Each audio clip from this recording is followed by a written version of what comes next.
Dear viewers, आज के इस लेक्चर में हम पढ़ेंगे कि किसी भी इमेज के ऊपर अगर कोई भी टेक्स्ट है तो उसको हम रिमूव कैसे कर सकते हैं। जैसे कि आपको स्क्रीन पे नज़र आ रहा है कि यहाँ पे मेरे पास इस पिक्चर के ऊपर CMYK लिखा हुआ और डिफरेंट बैकग्राउंड्स के अंदर ये लिखा हुआ है। या यहाँ मेरे पास ये टेक्स्ट ब्लैक कलर में फ्लेयर लिखा हुआ है, मैं इसको रिमूव करना चाहता हूँ, और या फिर CMYK को मैं रिमूव करना चाहता हूँ। तो इसका एक आसान तरीका मैं आपको बताने जा रहा हूँ कि इसके लिए सबसे पहले आपने क्या करना है, टूल बॉक्स पे आपने आना है। उसके बाद आपने लासो टूल पे क्लिक करना है। लासो टूल पे क्लिक करने के बाद आपने इस तरह से आपने इसको एक रेंज दे देनी है क्लिक करते हुए, जैसे मैं यहाँ पे दे रहा हूँ। इस तरह से आपने मुकम्मल इसको आपने यहाँ पे सिलेक्ट कर लेना है। अब सेलेक्ट करने के बाद फिर आपने क्या करना है कि सिलेक्ट पे जाना है। उसके बाद आपने कलर रेंज पे जाना है।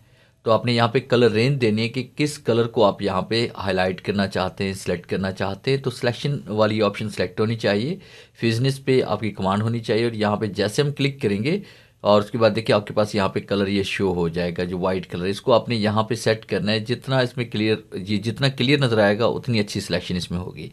तो मैंने 101 पे इसको सिलेक्ट किया हुआ है और ओके क्लिक करेंगे तो देखिए मेरे पास सिर्फ टेक्स्ट सेलेक्ट हुआ है, बाकी बैकग्राउंड का कोई भी कलर सेलेक्ट नहीं हुआ।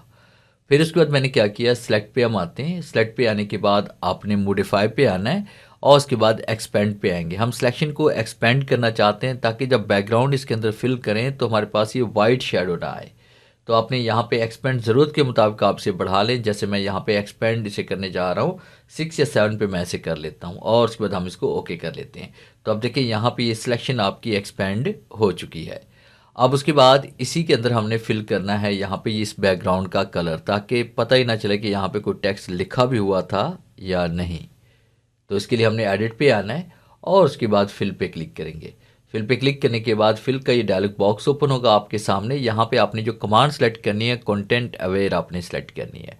कलर एडेप्शन को आपने यहाँ पे सिलेक्ट करना है। उसके बाद जैसे हम ओके क्लिक करेंगे तो आप देखेंगे कि आपके पास यहाँ पे जो टेक्स्ट था वो आपको नज़र ही नहीं आएगा कि टेक्स्ट पहले था भी या नहीं। आप कीबोर्ड से कंट्रोल डी प्रेस कर लें, सिलेक्शन रिमूव हो जाएगी।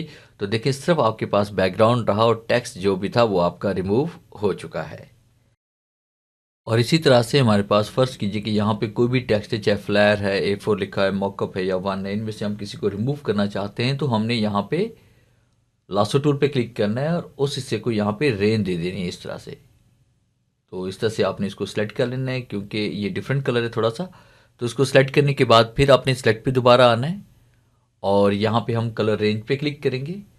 कलर को यहाँ पे हम सिलेक्ट करेंगे और रेंज को यहाँ पे ज़रूरत के मुताबिक सेट कर लेंगे। देखिए इस तरह से मैंने यहाँ पे 58 पे मैंने इसे सेट किया और फिर उसके बाद हम सिलेक्ट पे चले जाएंगे और आपने मॉडिफाई पे आना है, एक्सपेंड पे क्लिक करेंगे। यहाँ पे 6, 7 या 8 हम यहाँ पे इसको बढ़ा देंगे सिलेक्शन इसकी, और उसके बाद एडिट पे आकर आपने यहाँ पे फिल पे क्लिक करने या शिफ्ट F5 प्रेस करेंगे और उसके बाद फिर कंटेंट अवेयर की कमांड को सिलेक्ट करके ओके क्लिक करेंगे। तो आपके पास देखिए यहाँ पे ये रिमूव हो चुका है। कीबोर्ड से कंट्रोल डी प्रेस करते हैं।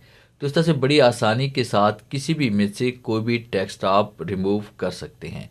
तो ये था मेरा आज का लेक्चर, जिससे मैंने आपको पढ़ाया कि आप एडोब फोटोशॉप के अंदर किस तरह से आप किसी भी टेक्स्ट को सिलेक्ट करके रिमूव कर सकते हैं। उम्मीद है आज के इस लेक्चर में ज़रूर कुछ नया सीखने को मिला होगा। वीडियो अच्छी लगी है तो इसे लाइक कीजिए और अपने दोस्तों के साथ शेयर कीजिए। मिलते हैं हम नेक्स्ट लेक्चर में, तब तक के लिए गुड बाय।